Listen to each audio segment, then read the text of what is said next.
Assalamualaikum warahmatullahi wabarakatuh. Selamat pagi Bapak Ali Idrus dan teman-teman yang menonton. Waalaikumsalam warahmatullahi Pada kesempatan kali ini, kelompok kami ingin menyampaikan atau mempresentasikan laporan penerapan analisis UX dan perancangan UI dan eh, dipimpin oleh Pak Ali Idrus MKOM sebagai dosen pengampu kami. Makalah ini atau laporan ini disusun oleh kami selaku saya Lazuardi Arisadewo dengan NIM 15196200003 dan teman saya Brena Mulya Tritama 15196200006 dan teman saya lagi Andi Irfan Daeng Mapa 15196620004. Oke. Bagian pertama yaitu hipotesis awal. Untuk membuat desain website atau membuat suatu website itu kita lebih baik atau disarankan untuk mengetahui tentang permasalahan yang sekarang lagi dialami yang berhubungan tentang website, yaitu kita dengan membuat hipotesis awal atau dugaan sementara terkait masalah yang sudah berjalan. Oleh karena itu kelompok kami membuat 4 buah poin hipotesis yang dimana berdasarkan dari masalah-masalah yang sedang terjadi berhubungan dengan website. Masalah pertama itu biasanya tentang siapakah yang akan mengakses website dari kelompok kami ini. Dan kami membuat jawaban pengunjung situs website program studi STI ini adalah dosen, mahasiswa, dan calon mahasiswa prodi STI. Permasalahan kedua itu biasanya para pengunjung website dia mempunyai masalah yang dimana website itu desainnya itu uh, complicated ataupun berantakan dan tidak elegan. Oleh karena itu kami membuat hipotesis jawaban awal yang dimana pengunjung situs tertarik pada website yang desainnya itu simple dan elegan. Masalah ketiga itu pengunjung situs biasanya eh, mempunyai masalah saat mengakses website itu desainnya tidak menarik dan eh, monoton dan sudah ada di beberapa website sebelumnya. Dan kita membuat hipotesis yaitu pengunjung situs menginginkan sesuatu yang menarik dan baru dalam situs website. Masalah terakhir atau yang keempat, terakhir itu biasanya pengunjung situs itu dia mengakses website yang bertele-tele. Oleh karena itu kami membuat suatu hipotesis yaitu pengunjung situs menginginkan kemudahan dalam mengakses informasi suatu dari website. Oke. Yang kedua, kami juga telah membuat suatu survei atau kuesioner kepada calon user website untuk menggali data dan informasi yang diperlukan. Dan survei website survei kami itu ada di laporan yang dimana bisa diakses oleh siapapun. Dan link survei tersebut terpantau sampai tanggal 26 Maret 2021 itu sudah mempunyai responden sebanyak 54 orang. Nah, berikut hasilnya. Oke, bisa dilihat di sini kalau misalnya itu pengisi responden kami itu mempunyai uh, diisi oleh diisi oleh 54 orang yang terdiri dari 2 orang berumur 17 tahun atau sekitar 3,7%, 19 orang berumur 18 tahun yang berarti sekitar 34,8%, 23 orang umur 19 tahun sekitar 41,6%, dan 8 orang berumur 20 tahun sekitar 8,9%, lalu 1 orang umur 21 tahun dan 1 orang 22 tahun, yang dimana sekitar 1,9% keduanya. Selanjutnya itu, uh, kita juga menanyakan tentang jenis kelamin pengisi survei, yang dimana 53,7% diisi oleh laki-laki yang menurut kami itu dominan untuk menilai suatu website dari segi desain. Selanjutnya 46,3% itu diisi oleh perempuan. Biasanya perempuan itu melihat suatu website itu dalam bentuk segi informatifnya, ini mana isi dari website tersebut.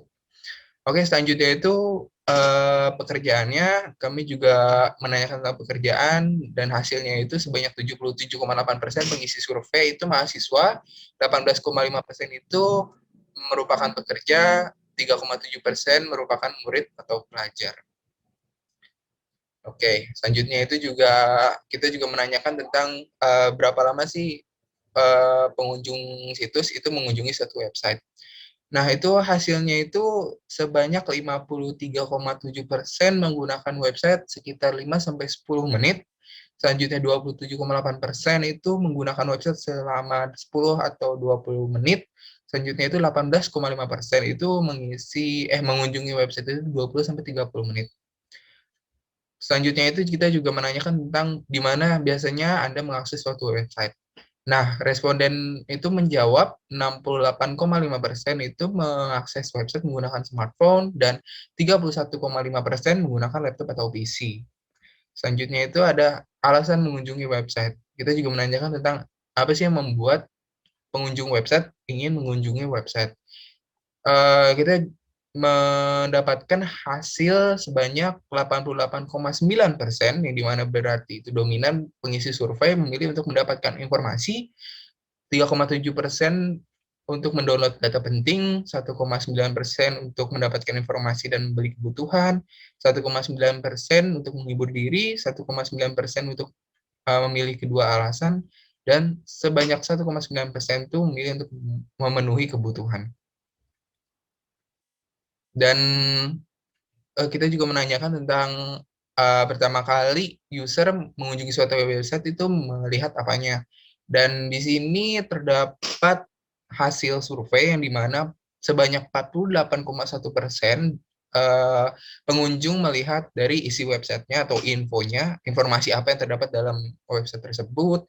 Selanjutnya itu 37% melihat dari segi desain, 14,8% itu melihat dari segi fitur yang ada di website tersebut.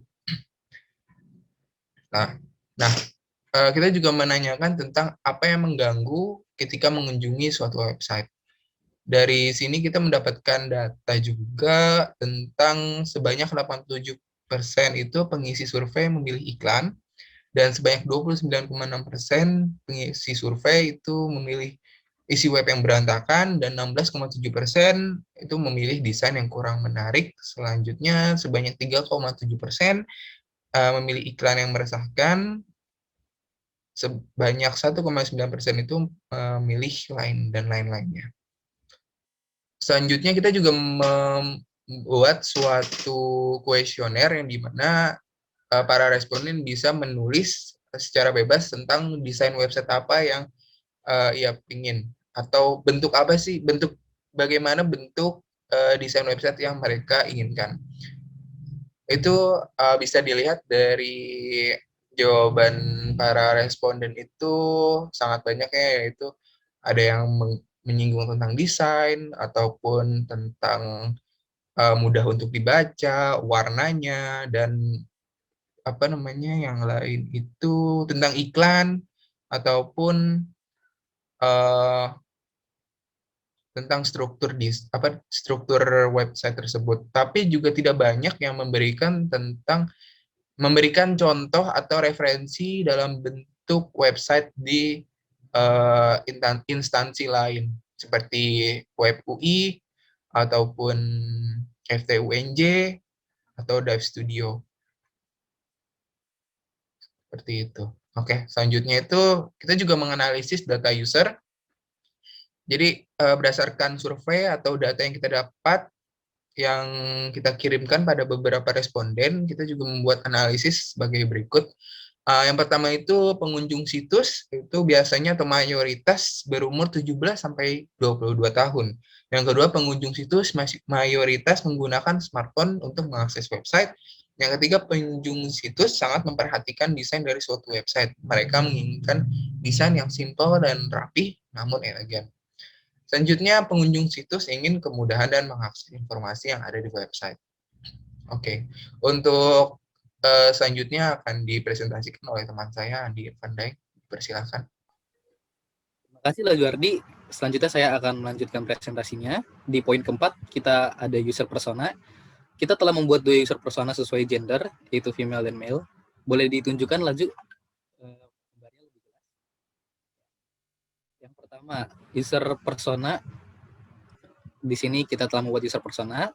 Namanya Safita, umur 19 tahun, tinggal di Jakarta, profesinya mahasiswa, alamat di Jalan Pemuda Rawamangun. Lalu biografi Safita ini, dia seorang mahasiswa semester 4 di salah satu perguruan tinggi negeri Jakarta. Dia sangat senang berseluncur di dunia website dan sosial media. Selain itu, dia juga mempunyai hobi untuk mendesain. Hampir seluruh waktunya dihabiskan untuk menjelajahi berbagai macam website dan sosial media. Kemudian ada wants and need, kebutuhan dan keinginan. Kebutuhan dan keinginannya Safita ini ternyata adalah mengakses website dengan desain yang simpel, menarik, dan rapi, lalu kenyamanan dan kemudahan dalam mengakses website, dan mencari referensi tentang desain website. Safita ini dia mempunyai favorit color yaitu ungu, putih, dan hitam, lalu favorit website yang bisa dilihat di situ ada DeviantArt, Universitas Indonesia, Universitas Gadjah Mada, dan IPB. Selanjutnya boleh untuk satu lagi user personanya ditampilkan, Laju Ardi. Nah, yang kedua ini gender male, atas nama Fajar. Dia berumur 17 tahun, tinggal di Bekasi, profesinya sebagai pelajar, alamat Jalan Setia, Rawalumbu. Biografi Fajar ini, dia seorang pelajar kelas 3 di suatu SMA negeri Jakarta. Dia berminat untuk mendaftar di program studi Sistem dan Teknologi Informasi di UNJ. Sebagai calon mahasiswa baru, tentu saja Fajar membutuhkan banyak sekali informasi tentang program studi, visi misi, life skill, dan info dosen dari program studi ini. Oleh karena itu, dia berusaha mencari informasi tentang UNJ, salah satunya melalui website Prodi STI UNJ ini. Lalu kebutuhan dan keinginan dari Fajar ini, dia ingin mengakses website yang informatif, mengakses website yang singkat dan ringkas, namun padat, lalu mencari informasi yang detail tentang Prodi STI. Lalu Fajar juga mempunyai favorit warna yaitu ungu, kuning, dan putih, dan favorit website yaitu website UNJ, Ruang Guru, dan Wikipedia. Oke, boleh lanjut ke poin selanjutnya. Nah, di poin selanjutnya ini ada analisis SWOT. Apa itu SWOT? SWOT itu merupakan singkatan dari Strength, Weakness, Opportunity, dan Threat. Strength, kekuatan dari website. Tampilan website Prodi STI yang sekarang ini sebenarnya sudah cukup bagus dan simpel, sesuai dengan apa yang para user inginkan. Website mudah untuk diakses dan memudahkan para pengunjung situs dalam memperoleh informasi. Itu merupakan kekuatan dari tampilan website Prodi STI yang sudah ada sekarang ini. Namun, ada kelemahannya juga, weakness-nya. Weakness dari Prodi STI yang sekarang ini, data dan informasi yang dapat diakses terbilang sedikit. Penyajian informasi juga kurang menarik, sehingga membuat minat dan antusiasme user begitu rendah. Kesempatan yang bisa didapatkan untuk meningkatkan ini website ini adalah dapat lebih berkembang lagi dengan seiring berjalannya waktu, dan harapan agar para mahasiswa dapat selalu memberikan aspirasi dan ide untuk website ini ke depannya. Lalu ada poin terakhirnya itu threat atau ancaman, yaitu kurangnya antusiasme dan rasa tidak peduli dari para mahasiswa untuk mengakses website Prodi ini. Oke, lanjut di poin selanjutnya ada user journey dan user flow.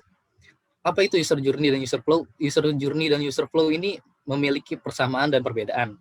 Persamaan itu adalah tujuan mereka dibuat, yaitu sama-sama digunakan untuk proses desain produk yang baik, di mana proses itu melibatkan pengguna di dalamnya. Lalu, apa perbedaannya? Perbedaannya itu menyangkut dari pengertian dari user journey dan user flow ini sendiri. User flow fokus pada apa yang ada di dalam aplikasi, bagaimana perjalanan pengguna sejak membuka aplikasi hingga tujuan akhirnya tercapai.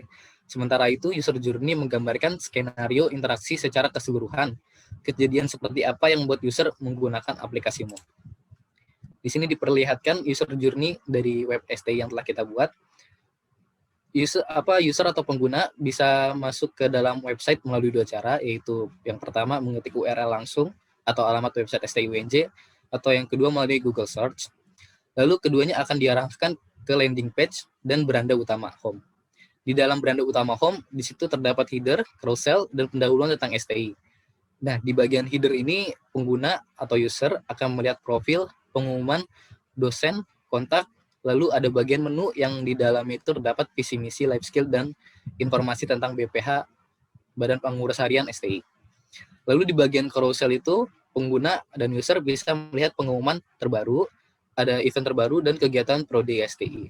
Dan juga nanti di bawahnya carousel nanti ada penjelasan tentang pendahuluan tentang STI.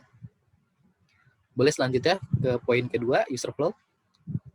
Nah, alur user flow ini untuk membuka aplikasi yang pertama, user atau pengguna dapat melakukan mengakses situs melalui Google Search atau mengetik langsung URL. Di Google Search, pengguna dapat mengetik sistem dan teknologi informasi UNJ atau STI UNJ, lalu nanti dia akan menemukan halamannya dan kita bisa mengklik, lalu nanti akan diarahkan ke halaman landing page.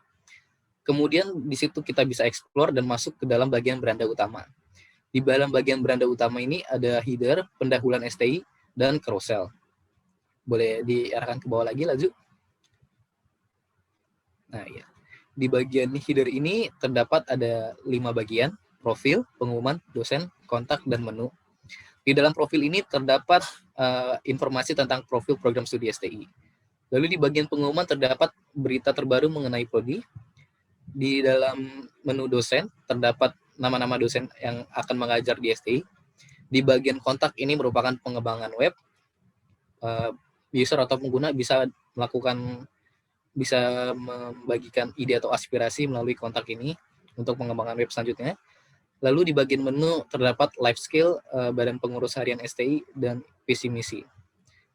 Lalu di bagian dalam carousel terdapat pengumuman terbaru, event terbaru, dan kegiatan-kegiatan prodi STI dalam waktu yang dekat. Oke, poin selanjutnya akan dijelaskan dan dipresentasikan oleh Braina Mulya. Kepada Braina Mulya, dipersilahkan. Oke, terima kasih atas waktunya, Andi Irfan Daeng. Nah, di sini pada poin 7, pembuatan desain wireframe atau prototype. Di sini kami membuat desain wireframe atau prototype menggunakan aplikasi Figma yang gratis tentunya. Desain ini kami sesuaikan dengan apa yang ada di survei, apa yang pengguna inginkan, mencoba untuk membuatnya. Hasilnya adalah seperti ini. Di sini ada landing page, ada berita, ada life skill, ada profil, dan lain sebagainya. Selanjutnya, Lazuardi.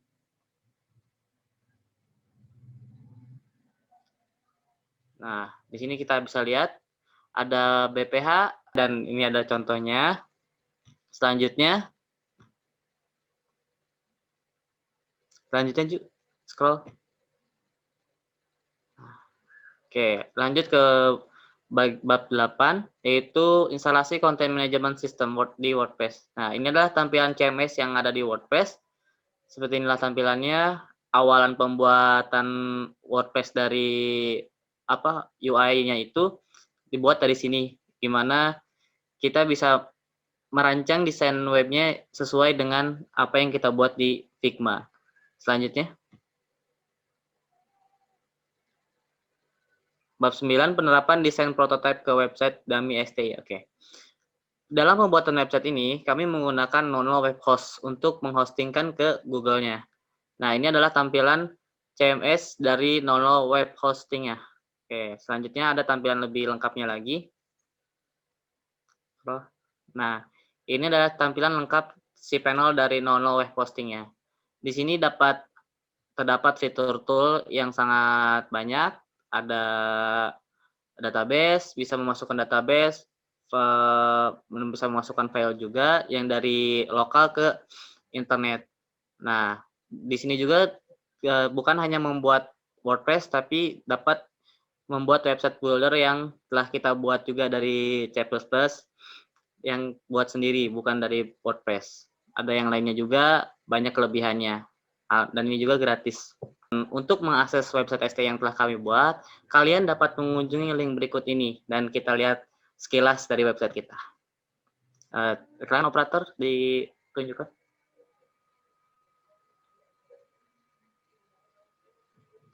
Nah, ini adalah sekilas website yang telah kami buat. Oke, selanjutnya. Nah, di sini terdapat life skill. Nah, bisa kalian baca life skill-nya. Selanjutnya. Nah, di sini terdapat berita-berita yang up to date tentunya yang dapat ditampilkan di sini, berita-berita terbaru. Selanjutnya, nah ini adalah BPH dari STI, ada dari Ketua Angkatan, Wakil Ketua Angkatan, Sekretaris, Bendahara, dan lain sebagainya. Nah, ini adalah sekilas profil program studi, contoh dari profil program studinya. Ini masih dalam tahap pengembangan. Nah, ini dapat kontak us. Kita di Universitas Negeri Jakarta, Fakultas Teknik Oke.